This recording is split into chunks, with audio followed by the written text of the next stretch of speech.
Ganda dito. So papunta na pala dyan ng Governor Generoso.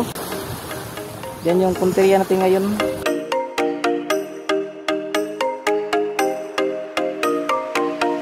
Yung harap nito ay ito naman. Pang hinati yung bundok para lang makita yung dagat. Siguro nasa 20 feet yung taas nito. Sobra pa. Kaya pala daming mga vloggers na pinipicture itong area na to. Ganda pala talaga.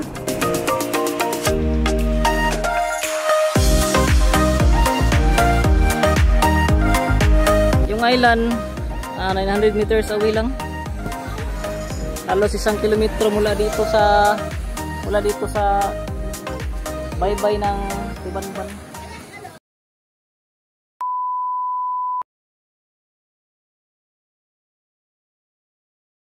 Good morning! So welcome ulit sa ating channel.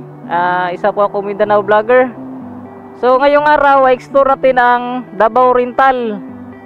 Nandito pala ako ngayon sa boundary ng Davao Oriental saka Davao de Oro.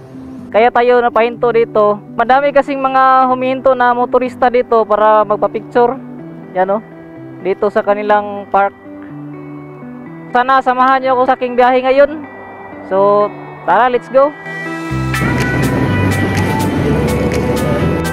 You know, ang ganda talaga ng view dito sa Pintatagan, saka doon sa Puntalinaw nitong sakop ng Banay-Banay. Kita natin itong mga kamundukan, no? Sobrang ganda.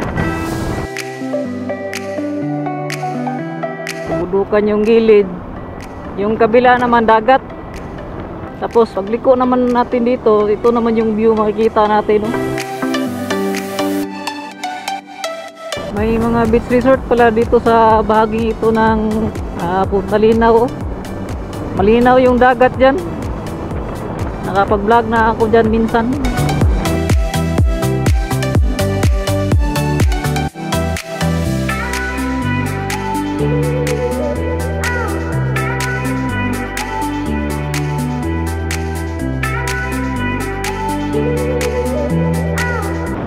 Welcome! Municipality of San Isidro. Woohoo! So doon banda papunta yan ng Mati City. So dito tayo sa kanan. Ito yung papunta ng Governor Generoso. So explore lang natin itong mga atraksyon na nandito, no? Yung mga madadaanan natin hanggat sa kaya kung saan tayo papunta ngayon. Bigla ang vlog kasi yung ginawa natin ngayong araw. Wala sa plano.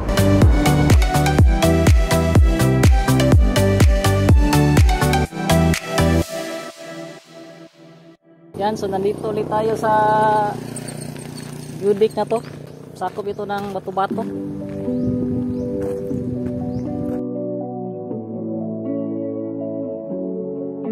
Ganda dito. So papunta na pala dyan ng Governor Generoso. Yan yung punteriya natin ngayon. Dumalan tayo dito. Yung last punta kasi natin dito hapon na. Kaya ngayon silayan natin yung dagat dito. Nakita natin yun. Sirik yung araw.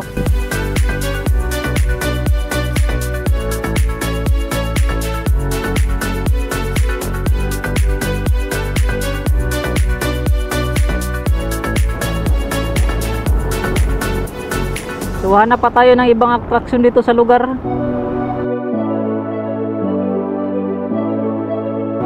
Ganda talaga ng tanawin sa probinsya ba, no?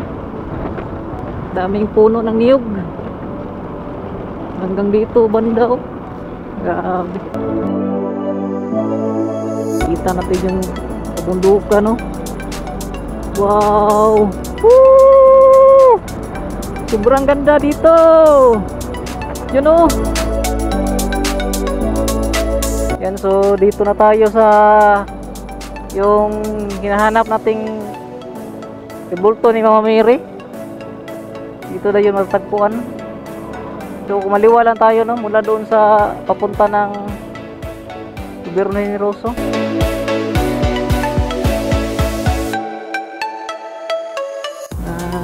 Nice. Wala na yung daan dito.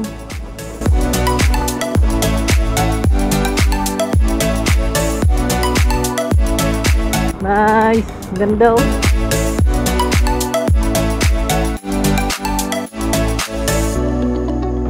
Pakyat pala dito oh. Bags na yung bukid oh. Grabe, wow.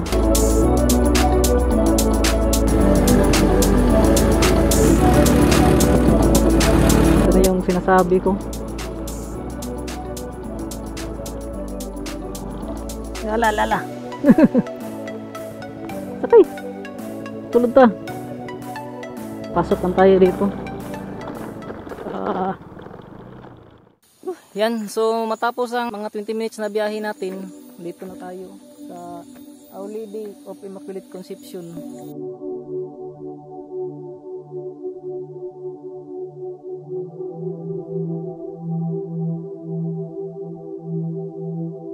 Ang laki no? Tapos yung harap nito ay ito naman. Ang hinati yung bundok para lang makita yung dagat. Yun. Ito na yung arko. Masakit lang tayo dito. Yan o. Nakakapagod din pala yung ganito. Yung mga may hagdan. Tapos may nakasulat dito. Mama Mary in Mount Hamiguitan, A Journey of Faith. You know? Hindi ko nang basahin. Kita tayo dito. Oh, ito na naman, hagdan.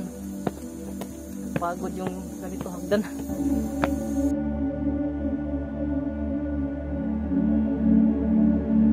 So yan na oh. Siguro nasa 20 feet yung taas nito, sobra pa. Tapos mayroon ding dalawang Mama Mary dito. Yan. Saka ito. Tapos yan yung sandihan ng kandila. Ignition box din. Akitin na natin to.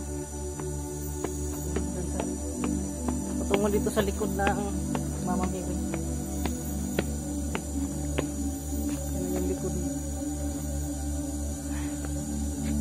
Nakahingal. Tapos yan yung harap ng kanyang view. Ganda no? Kaya yung mga taga Davao Region, pag pumunta kayo dito sa Gobyerno Generoso, pwede kayo dumaan dito.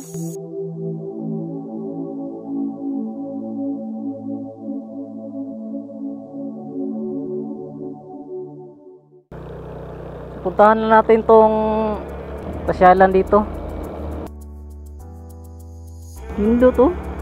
Ganda. Bahay ata yan.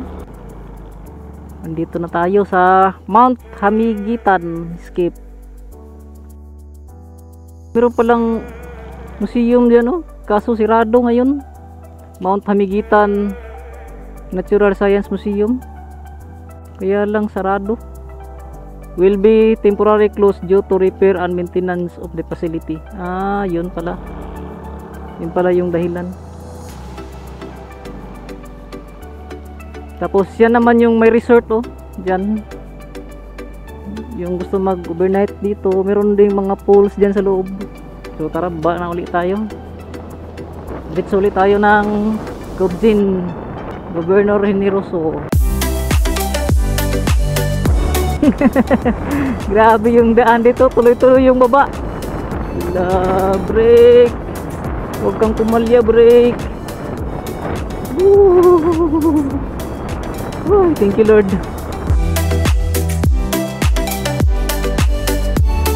Mount Hamiguitan Range Wildlife Sanctuary. Ah, yun pala yun. Yan, so nakalabas na ulit tayo mula doon sa Mount Hanigitan. You know. So diretso ulit tayo. Punta tayo ng Gobjin.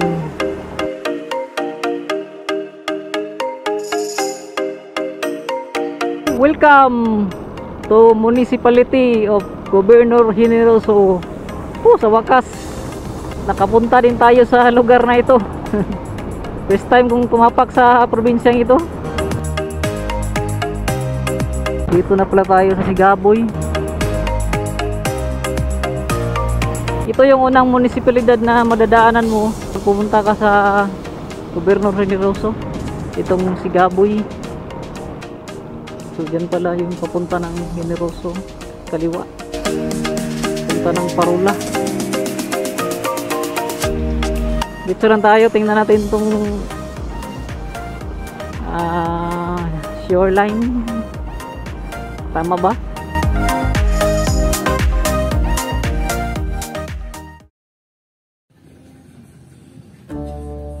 Dito tayo ngayon sa Bye Bye Bistro and Grill.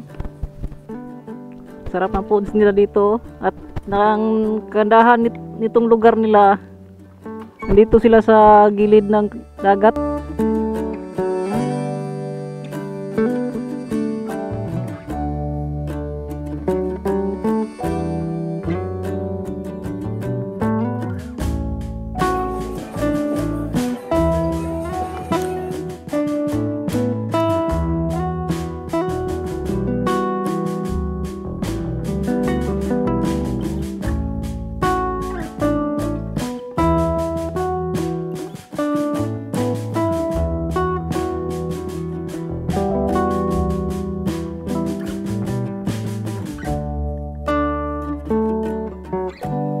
Yun, dito dumadaong yung mga bangkang galing sa laot.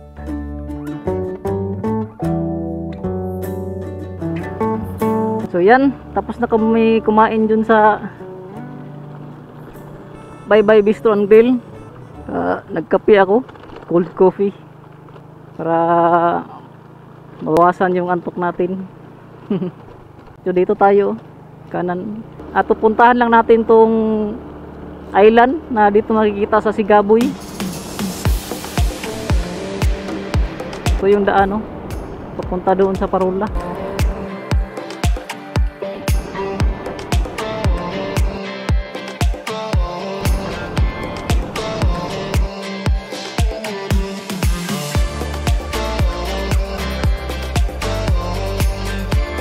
Agad na uli, nice.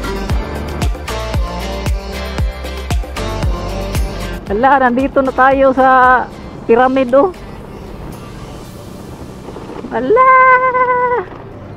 ang ganda dito. Wow, wow, wow, wow. Agay, wow, ang ganda dito.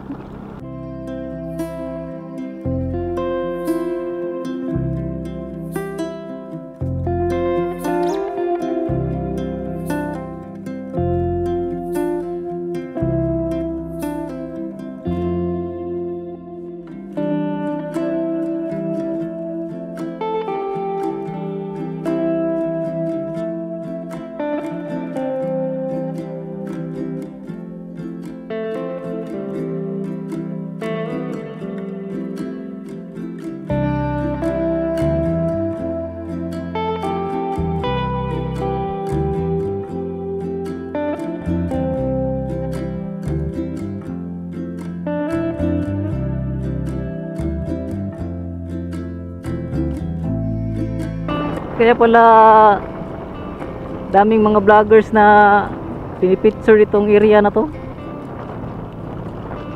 Ganda pala talaga. Kaya lang one lane yung daanan ngayon. Yun, ginagawa kasi yung bukid dito ngayon,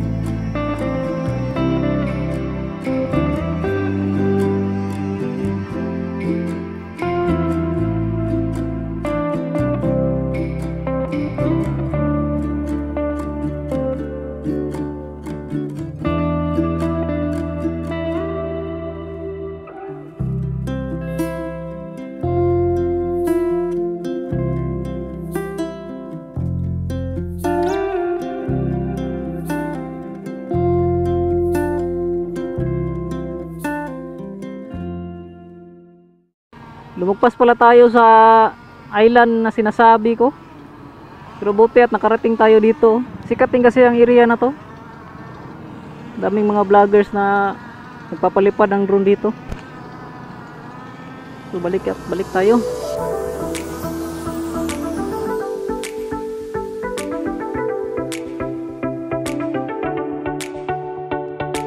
Ayan na yung island, no?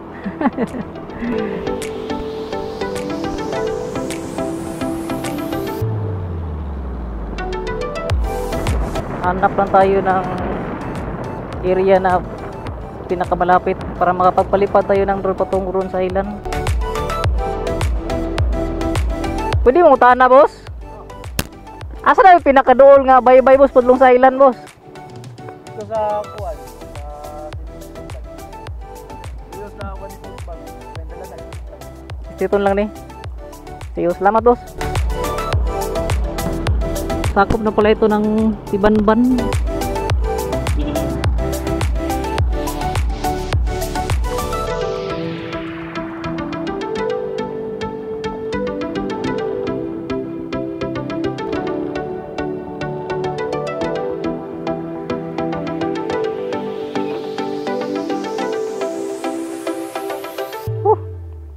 Grabe. Running back and forward 'cause I'm causing you heartache. Thinking I could leave you any second of night. Never been the one to be emotionally closed off. Maybe 'cause it's feeling so right. Running back and forward 'cause I'm causing you heartache. Thinking I could leave you any second of night. Never been the one to be emotionally closed off. Maybe 'cause it's feeling so right.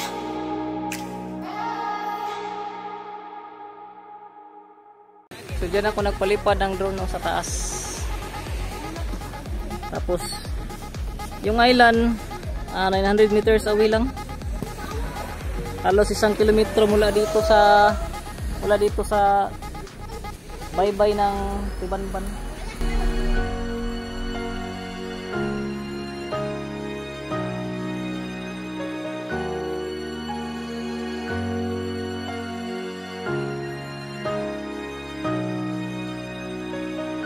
Napakarami palang fishing diesel dito, ng mga fishing boat na maliit saka malaki.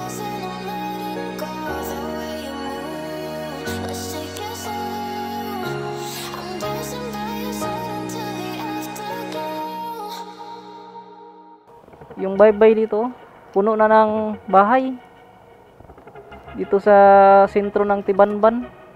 So ayun, sa pagtatanong natin, yung island pala ay sakop ng Sigaboy, pero mas malapit sa Tibanban. Kaya yung mga pumupunta dyan, dito naghahanap ng bangka papunta doon.